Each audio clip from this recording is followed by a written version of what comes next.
Una pregunta para ampliar la mirada. Diálogos entre disciplinas para descubrir el mundo. Con vos que estás ahí, en tu casa, en las aulas, con los y las docentes. Nuevas formas de conocer, otros modos de aprender. Seguimos educando.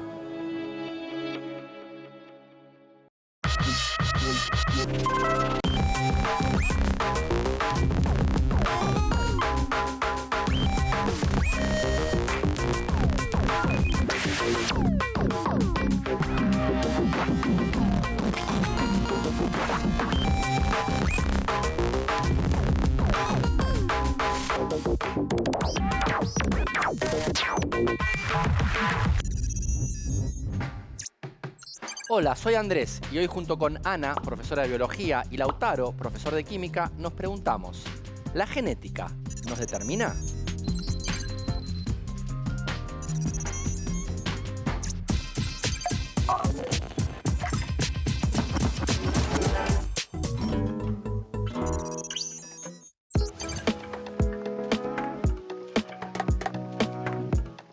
El ADN es aquello que contiene las instrucciones utilizadas para nuestro desarrollo y funcionamiento.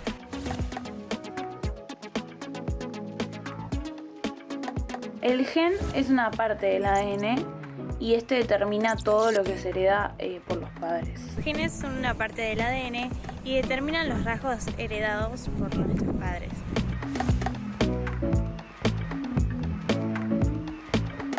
El genoma humano es esa secuencia de ADN que contiene 23 pares de cromosomas en el núcleo de cada célula humana diploide. El genoma humano es la secuencia de ADN contenida en 23 pares de cromosomas dentro del núcleo de una célula humana.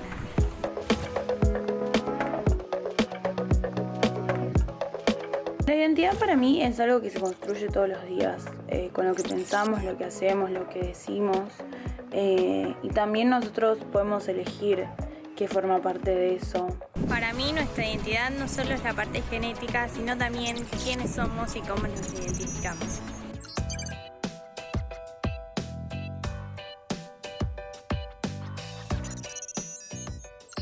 ¿Qué es el ADN? ¿Todo está en nuestros genes? ¿Qué significa que un rasgo sea genético? ¿Cómo se define la identidad? ¿Cuánto influye el ambiente en la heredabilidad de un rasgo? ¿Qué nos define como seres humanos? ¿Somos nuestros genes? ¿La genética nos determina?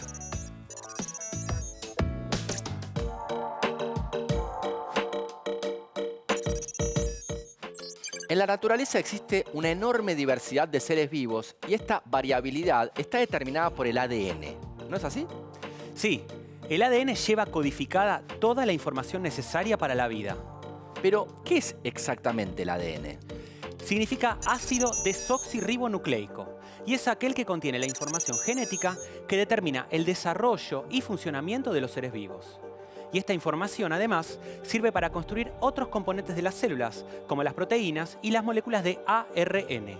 Sé que su estructura está conformada por carbono, oxígeno, hidrógeno, nitrógeno y fósforo, pero ¿y desde el punto de vista químico? Desde un punto de vista químico, el ADN es un polímero de nucleótidos, es decir, una cadena de nucleótidos unidos entre sí, o un polinucleótido. Suena difícil, pero vamos a ordenarlo. Cada nucleótido está formado por un hidrato de carbono. ¿La desoxirribosa? Sí. Además, una base nitrogenada que puede ser adenina, timina, citosina o guanina. Y además, un grupo fosfato. ¿Y qué es lo que distingue a un nucleótido de otro? La base nitrogenada. Por eso, la secuencia del ADN se especifica nombrando solo la secuencia de sus bases. En los organismos vivos, el ADN se presenta como una doble cadena de nucleótidos, en la que las dos hebras están unidas entre sí por unas conexiones que se llaman justamente puentes de hidrógeno. Es muy interesante. Sí, todo lo que se vincula con el ADN siempre abre más mundos por descubrir. Claro, pero ¿y cuando el mundo descubrió el ADN? ¿Cuándo se descubrió el ADN? En 1953, los científicos ingleses Francis Crick, James Watson y Maurice Wilkins presentaron un artículo en la revista Nature titulado Estructura molecular de los ácidos nucleicos. Una presentación que logró el Premio Nobel de Fisiología y Medicina en 1962. Esto no queda todo ahí. Aunque Watson y Crick recibieron el galardón por el descubrimiento de la estructura del ADN 10 años antes, en 1952, la científica Rosalind Franklin ya había conseguido fotografiar el ADN. Esta fotografía, conocida como Foto 51, fue una pieza clave para identificar la estructura del ADN. Pero, ¿cómo fue? Rosalind Franklin nació en 1920 en Londres y estudió química en la Universidad de Cambridge. Trabajó en un laboratorio químico en el París de la posguerra y en 1951 empezó a trabajar para la Universidad King's College de Londres, ya como experta en cristalografía de rayos X. La cristalografía analiza la forma en que los cristales se dispersan formando patrones sobre placas fotográficas. Estos patrones pueden usarse para entrever las estructuras moleculares tridimensionales del objeto de estudio. Rosalind Franklin empezó a experimentar en la difracción de rayos X para estudiar la molécula de ADN y al poco tiempo obtuvo la icónica Foto 51 junto a Gosling. No, ese es Ryan. Me refiero a Raymond Gosling, un estudiante de doctorado que colaboraba con su departamento. Pero además de la fotografía, Franklin registró en sus cuadernos de laboratorio mediciones y observaciones precisas que serían decisivas para el avance de la ciencia. Detalló, por ejemplo, las distancias relativas de los distintos elementos repetitivos en una molécula de ADN. También anotó detalles que sugerían que la molécula de ADN constaba de dos partes iguales y complementarias. Rosalind Franklin murió de cáncer 5 años después, a los 37, sin llegar a saber hasta qué punto el trabajo de Crick y Watson había dependido de su investigación. En el año 2003, la Real Sociedad de Londres para el Avance de la Ciencia Natural estableció el premio Rosalind Franklin para ayudar a las mujeres en la ciencia. ¿Y el gen es sinónimo de ADN? No, no lo son. Los genes son pequeños fragmentos de ADN que portan la información genética de los individuos. Son la unidad funcional de ADN, ¿es así? Sí, aunque hay otras secuencias de ADN que también intervienen o tienen propósitos estructurales similares. Los genes son entonces las unidades de almacenamiento de la información genética. Y algo que no es menor, son la base de la herencia de las características biológicas que se transmitirán a la progenie. Nada menor.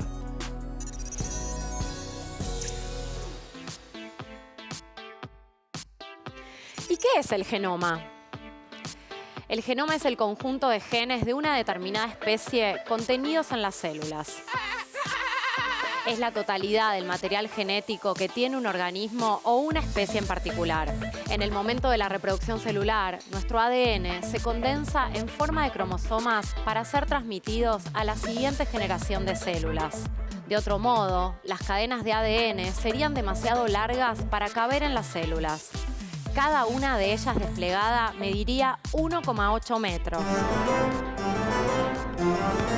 Los seres humanos tenemos 23 pares de cromosomas.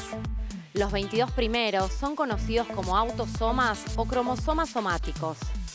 A los del par 23 se los llama cromosomas sexuales y están formados por las combinaciones de los cromosomas X e Y. ¿Y qué son el genotipo y el fenotipo? El fenotipo constituye los rasgos observables de un individuo, tales como la altura, el color de ojos, el grupo sanguíneo, entre otros. La contribución genética al fenotipo se llama genotipo. Algunos rasgos son determinados en gran medida por el genotipo, mientras que otros están determinados por factores ambientales.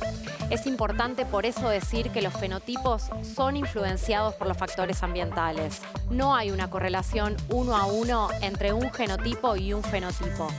Los factores ambientales, como por ejemplo lo que comemos, si hacemos o no ejercicio, si fumamos, si consumimos alcohol, entre otros, son influencias ambientales que afectan a la expresión del fenotipo incluso durante la vida fetal. El genotipo se expresa cuando la información codificada en los genes se utiliza para sintetizar moléculas de ARN y luego proteínas. Este flujo de información constituye el llamado dogma central de la biología, que establece que la información fluye desde el ADN al ARN y de ahí a las proteínas. Como se ve en el gráfico, el ADN no se transforma en ARN, sino que se usa como molde para generar ARN. Sería más o menos así. El ADN se transcribe en ARN mensajero en el núcleo celular en el proceso de transcripción. Después, la información contenida en el ARN mensajero se emplea para construir proteínas en el proceso de traducción que tiene lugar en el citoplasma celular.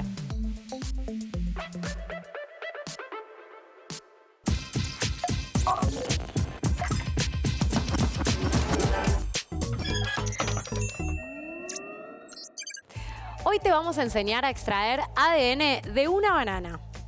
Para eso, vamos a necesitar lo siguiente. ¿Tenés para anotar? Un tenedor, una cuchara plástica para medir y mezclar, 2 filtros de papel de café número 2. También vamos a usar 20 mililitros de agua destilada, shampoo de color claro, no cremoso, sal de mesa, una pipeta de transferencia plástica, un tubo de ensayo sellado con alcohol etílico, una conservadora con hielo, una varilla de vidrio. Y obviamente, una banana. ¿Están preparados y preparadas? Lo primero que van a hacer es preparar una solución de banana procesada con sal, agua destilada y shampoo, siguiendo estos pasos. Con un tenedor van a pisar una banana. La van a mezclar bien por 15 o 20 segundos. En otra taza van a agregar una cucharadita de shampoo y 2 pizcas de sal. Después, 20 mililitros de agua destilada. Disuelvan la sal y el shampoo revolviendo lentamente con la cuchara de plástico. Ahora a la solución preparada le van a agregar 3 cucharaditas de té de la mezcla de banana. Ya tenemos el primer paso. Ahora vamos al segundo, que es el filtrado. Lo que van a hacer es precisamente colocar el filtro dentro de una taza de plástico y doblar el borde para que el filtro no toque el fondo de la taza. Así van a filtrar la mezcla vertiéndola dentro del filtro y dejando que la solución drene algunos minutos, hasta llegar a 5 mililitros de filtrado para testear. El tercer paso es el testeo. Para eso van a tomar un tubo de ensayo con alcohol frío. Van a llenar la pipeta plástica con solución de banana y le van a agregar el alcohol. Es importante mantener el alcohol en el freezer hasta este momento, ya que debe estar lo más frío posible. No se preocupen, que no se congela. El ADN no es soluble en alcohol. Cuando el alcohol se agrega a la mezcla, los componentes, excepto el ADN, permanecen en la solución, mientras el ADN precipita en la capa de alcohol. Vamos entonces con nuestro cuarto paso. Van a dejar reposar la solución por 2 o 3 minutos sin mover. Es súper importante que no batan el tubo de ensayo. Ya se puede ver el ADN blanco, el cual precipita en la capa de alcohol. Si obtienen buenos resultados, van a poder ver que hay suficiente ADN para levantar con una varilla de vidrio. De hecho, el ADN se enrolla en la varilla. Pueden hacerlo en sus casas, solos, solas o con amigos y amigas y nos cuentan qué tal les fue. Perdón, Lauti, me dio mucho hambre de este experimento.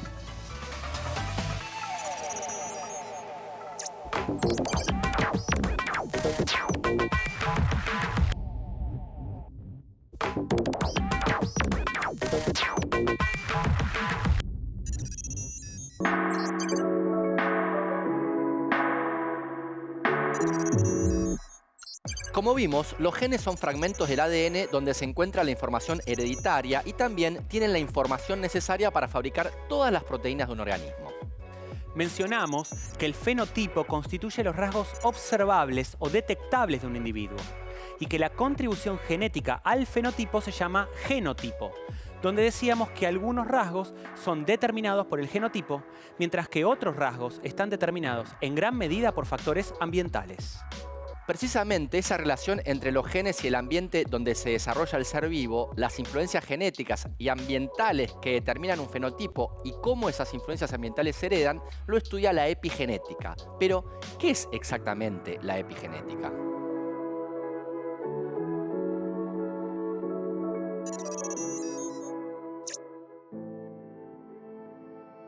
La epigenética, del griego epi, en o sobre, genética, es el estudio de los mecanismos que regulan la expresión de los genes sin una modificación en la secuencia del ADN. O sea, el conjunto de procesos que modifican su actividad, pero no su secuencia de nucleótidos. Estos procesos pueden activar o desactivar la expresión de un gen a partir de moléculas o marcadores químicos que se unen al ADN. Es decir, que los cambios epigenéticos pueden potenciar o interferir en la transcripción de los genes. Las células de nuestro cuerpo, por ejemplo, están todas formadas por el mismo genoma. Sin embargo, su epigenoma es diferente y así que pueden desarrollar funciones diferentes. Las marcas epigenéticas no son genes, pero la genética moderna nos enseña que los genes no son los únicos que influyen en la genética de los organismos y que incluso algunas de estas marcas pueden ser heredables. Pensar en la influencia del ambiente sobre la expresión de nuestros genes nos lleva a problematizar una corriente que tuvo fuerza durante mucho tiempo en el mundo científico, que es el determinismo genético. Esta corriente tiene la tendencia a relacionar características muy complejas de la personalidad con uno o varios genes. Es una concepción distorsionada de la genética que sostiene que los fenómenos de la salud y la vida pueden reducirse a la acción de los genes y que por lo tanto las variaciones humanas en salud y rasgos de conducta se deben principalmente a variaciones genéticas y no a la acción del ambiente. La identidad biológica constituye sin dudas una característica única de las personas. Y es claro que posiblemente por su certeza científica, el acento sobre la identidad de una persona recayó durante mucho tiempo en la identidad biológica. Pero es importante señalar que no hay ningún gen que nos determine como personas y que el comportamiento humano no es controlado por los genes del individuo, ¿o no? Es así. La biología es solo un eslabón dentro de la cadena de variables que constituyen la identidad de una persona. La cual se construye a través del paso del tiempo, en nuestra relación con los otros y las otras, y dentro de distintos contextos sociales, culturales y políticos. Verdadero. Falso. Verdadero. Falso.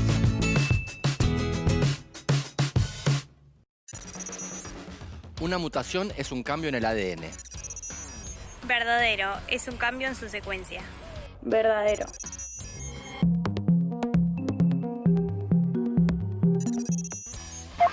Sí, es verdadero. Es un cambio al azar en la secuencia de nucleótidos o en la organización del ADN de un ser vivo que puede producir una variación en las características de este y que no necesariamente se transmite a la descendencia. Las mutaciones se presentan de manera espontánea y súbita o por la acción de agentes mutágenos. Verdadero. Es verdadera.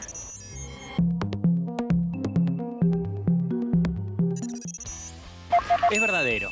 Estos agentes mutágenos pueden ser agentes físicos, como los rayos X, ultravioletas, radiaciones, químicos como el tabaco, el alcohol, los pesticidas, o biológicos, virus, bacterias u hongos. Hay un solo tipo de mutación. La 3 es falsa, hay muchos tipos de mutaciones. Falso. Hay muchos tipos de mutaciones genéticas.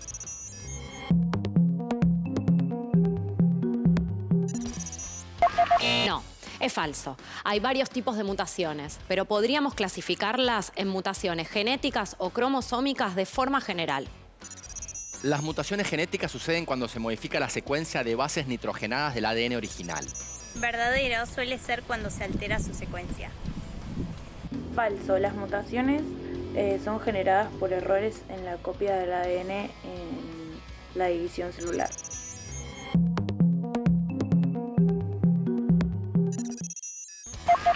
Verdadero. Lo que puede implicar el reemplazo de una base nitrogenada, o BN, por otra, la inserción de una base nitrogenada nueva o la supresión de una de ellas. Las mutaciones cromosómicas suceden cuando no hay alteración de ningún tipo. Falso sucede cuando se altera la cantidad de cromosomas o su orden. Verdadero.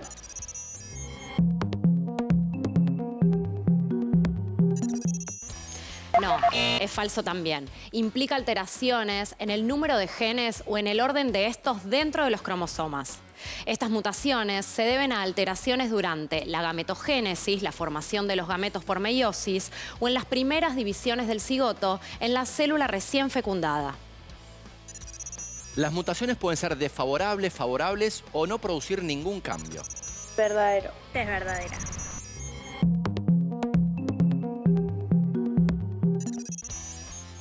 Sí, es verdadero. Algunas de ellas pueden afectar a la salud y pleno desarrollo de un ser vivo, y por ende las consideraremos desfavorables.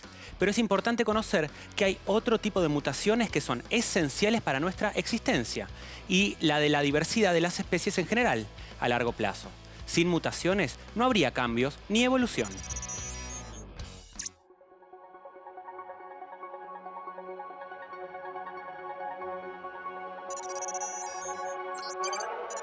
¿Qué estudia la genética molecular y por qué es tan importante? La genética molecular estudia los mecanismos bioquímicos de la herencia. Es a partir de los años 80 del siglo pasado que la biología molecular comienza a avanzar a pasos agigantados. Y acá es cuando se empieza a hablar de la huella genética, ¿no? Claro, que es personal y única para cada una y uno de nosotros, excepto de las y los gemelos, claro. Me la imagino como una especie de código de barras que permite reconocer y diferenciar a cualquier individuo. ¿Te imaginas bien? Esta huella permite la identificación por pruebas de filiación con más de un 99,99% de exactitud. La huella genética, entonces, permite establecer la posibilidad de filiación directa con gran exactitud. Exacto. Es importante aclarar que en 1984 se desarrolla una técnica revolucionaria que provocó un nuevo salto tecnológico en la biología molecular con consecuencias inimaginables. La PCR, reacción en cadena de la polimerasa. Con esta técnica, a partir de la utilización de enzimas específicas, tiempos y temperaturas precisas y adecuadas, al cabo de pocas horas se logra, partiendo de muestras muy pequeñas, una gran amplificación del material genético. De este modo, los análisis pasaron a ser mucho más rápidos y sencillos.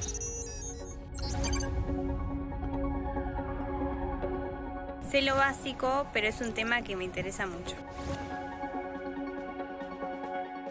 Hay una relación cuando se trata de descubrir orígenes biológicos, pero creo que la identidad la decide uno mismo.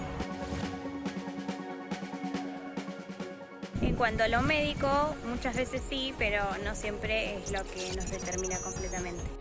¿Y qué pasa cuando falta una generación en el medio? Es decir, en ese contexto era posible el reconocimiento entre madres y padres con hijos e hijas, pero no entre abuelas y abuelos y nietas y nietos. Algo que no fue menor para este país. Van a ser precisamente las abuelas de Plaza de Mayo quienes van a comenzar a pedir e insistir al mundo científico que se pueda desarrollar un método que permita la identificación de sus nietas y nietos desaparecidos. Golpeando puerta por puerta de todos los lugares que en esa época estaban realizando investigaciones en genética molecular. Un gran ejemplo de cómo la labor científica puede ser empleada en pos de un bien social, brindando herramientas y respuestas a demandas de la sociedad. Nada más ni nada menos que la posibilidad de recuperar la identidad biológica de las personas a quienes les fue negada.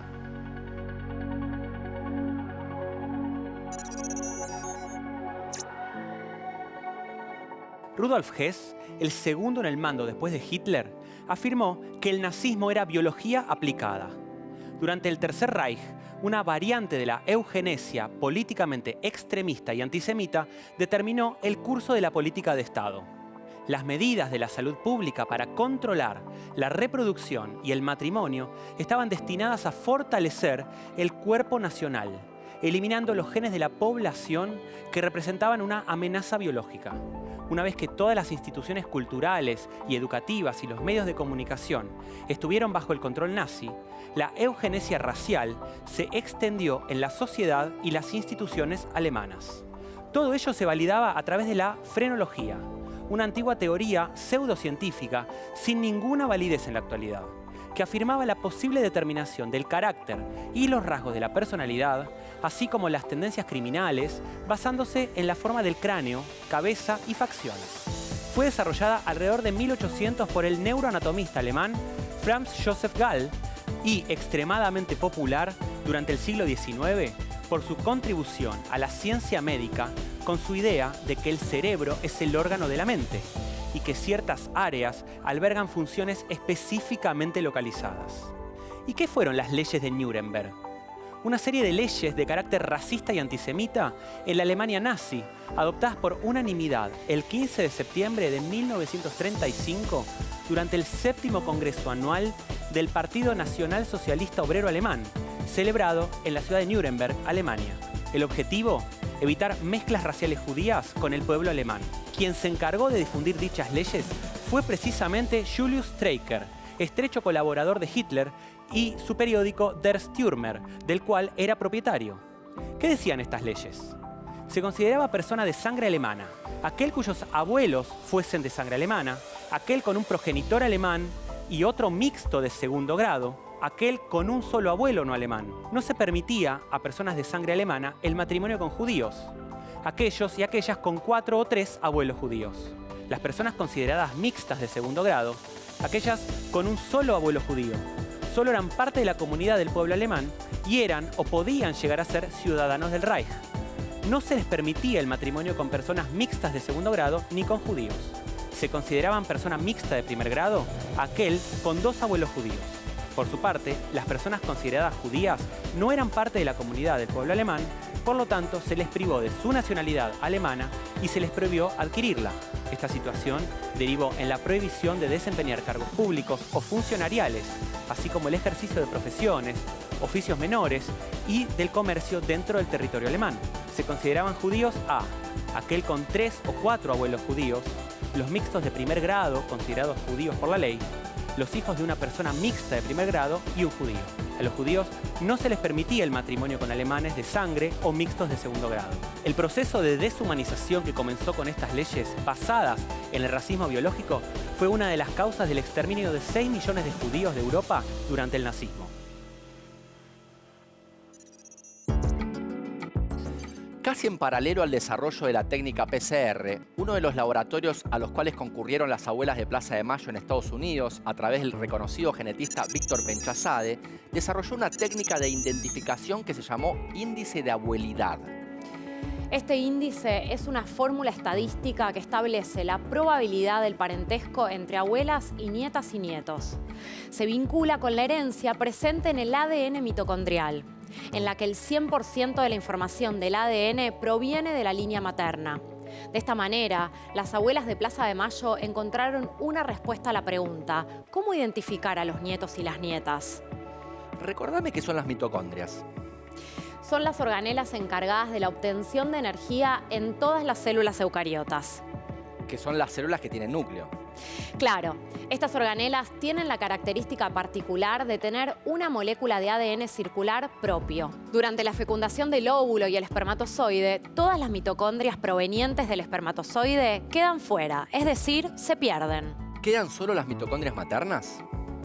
Esto quiere decir que todas las células que se originen a partir de ella replicarán el ADN mitocondrial que recibieron del óvulo. Entonces la herencia mitocondrial se transmite de generación en generación solo a través de las personas gestantes de una familia. Este método es el que permitió y permite analizar el vínculo biológico entre una abuela y sus nietos y nietas salteando una generación, que en el caso de las abuelas de Plaza de Mayo, esa generación era la de sus hijos e hijas desaparecidos.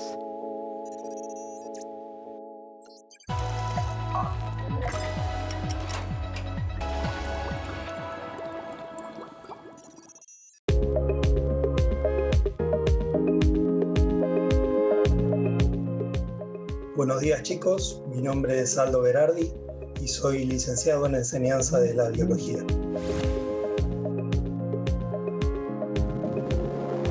Si bien el ADN que tenemos todos los seres vivos contiene la información para construir a los componentes celulares, a las proteínas, a las moléculas de ARN, que en gran medida van a determinar nuestro desarrollo y el funcionamiento de cada uno de los organismos, no nos determina definitivamente como seres. No existe ningún gen ni ningún grupo de genes que nos determine como individuos, como personas en nuestro caso.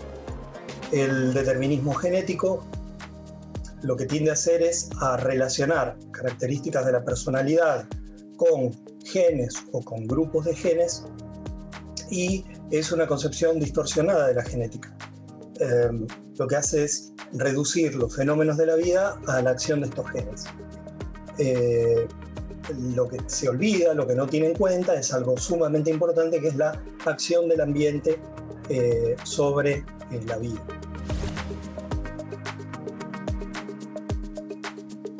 Bueno, en principio la identidad, de una manera amplia, es un conjunto de rasgos propios o la conciencia que tiene el individuo o un grupo de individuos que lo caracteriza frente a los demás y lo hace distinto. La genética solamente es uno de los aspectos de esta identidad. Hay otros aspectos que también, al igual que la genética, influyen sobre la identidad. Fundamentalmente la identidad se construye a lo largo del tiempo, y estos aspectos son sociales, culturales, económicos, políticos, y como dije anteriormente, la identidad se construye a lo largo del tiempo, siendo la genética solamente uno de esos aspectos. El ADN es la sustancia que porta la información, que lleva la información genética de cada uno de los individuos. Cada uno de los individuos tenemos un ADN que nos es característico, nos es propio, es nuestra huella genética.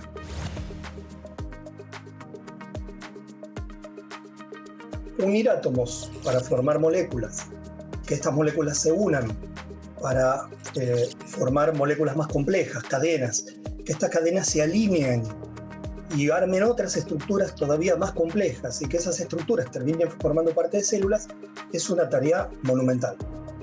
Pese a la complejidad que tiene esta tarea, se viene realizando en nuestro planeta desde hace miles de millones de años, y en definitiva es la vida.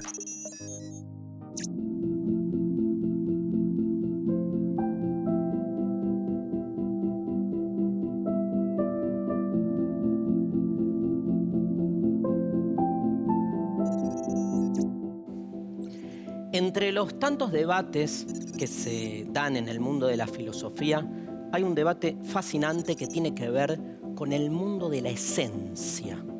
¿Existen las esencias? Y sobre todo, ¿qué es una esencia? Vieron que la palabra esencia la usamos muchísimo para tratar de encontrar lo que define a una cosa.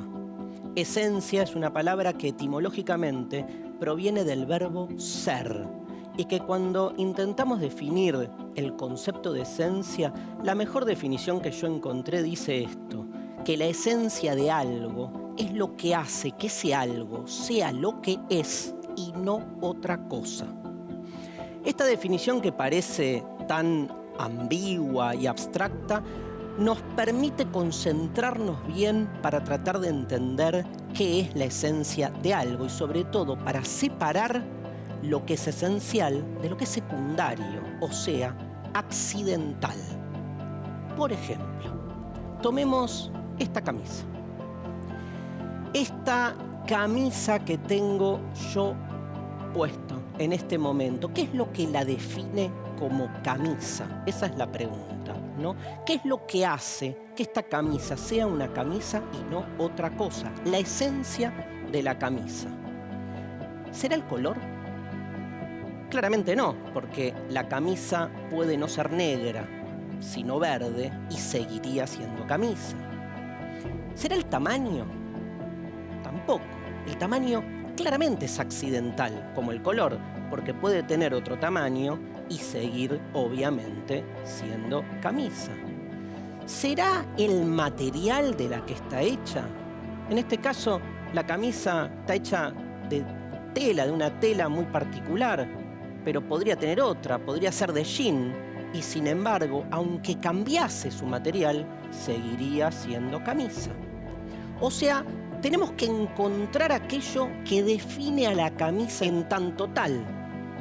En ese lugar radicaría su esencia, o sea, aquello que la define en tanto camisa. Se estarán preguntando, ¿qué es lo que hace que una camisa sea lo que es y no otra cosa?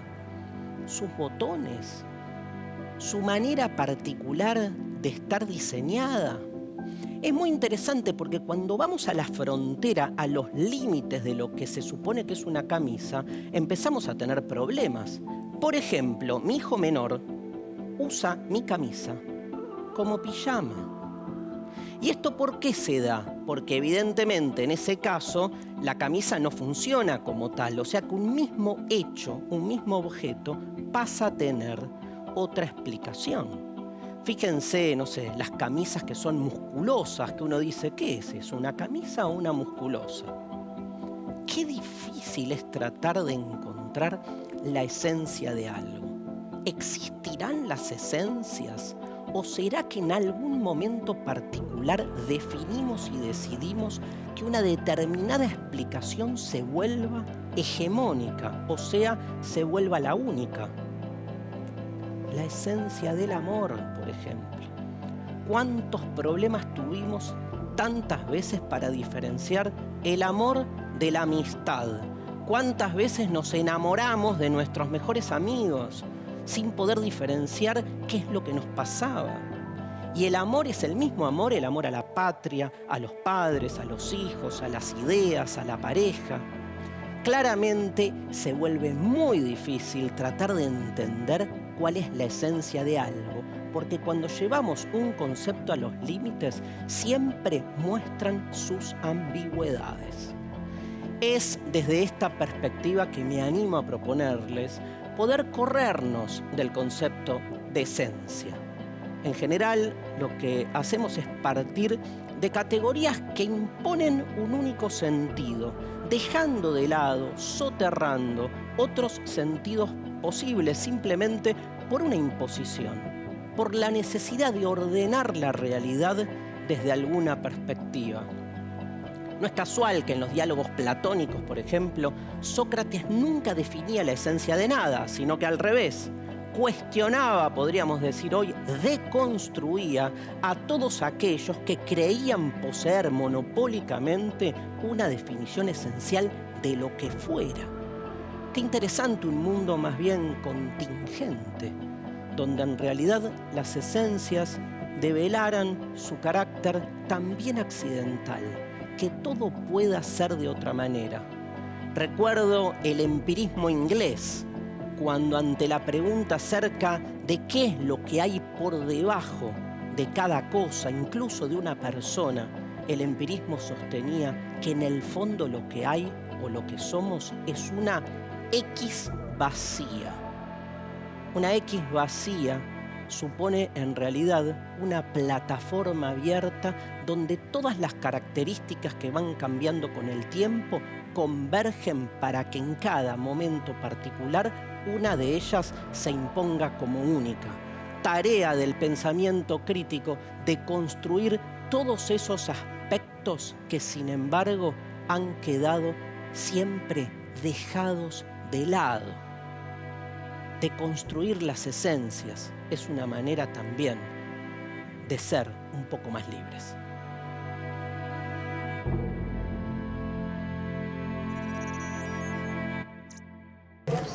Una buenísima noticia que ha caído a la sociedad con tanta emoción, ¿no? Han mandado pañuelos con el número 130 y han mandado saludos de todas partes del país y del mundo.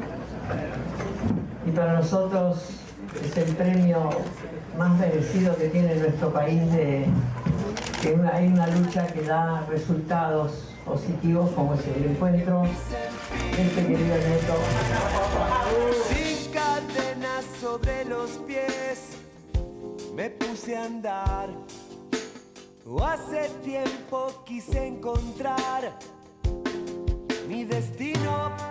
Nada escapa, nada muere, nadie olvida, eso lo sé.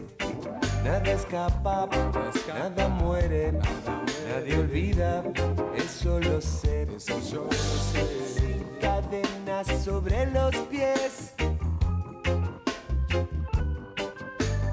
sin cadenas sobre los pies.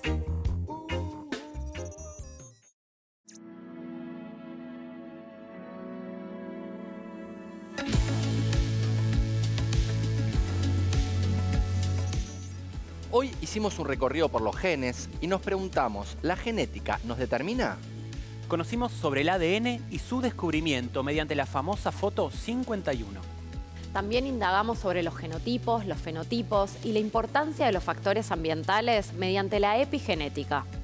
Aprendimos que el gen y el ADN no son lo mismo. Y que el genoma contiene todo nuestro material genético. Conocimos sobre mutaciones. Y extraerle el ADN a una banana. Indagamos sobre el estado biológico del nazismo, donde se planteaba que la genética sí determinaba. Aprendimos sobre el índice de abuelidad, técnica fundamental para que nuestras queridas abuelas pudieran identificar primero y luego restituir la identidad de sus nietos y nietas a través del trabajo de la justicia. Aunque todavía siguen buscando alrededor de 300 nietos y nietas que aún faltan encontrar. Los genes no nos determinan, o por lo menos no del todo. Pero que los hay, los hay.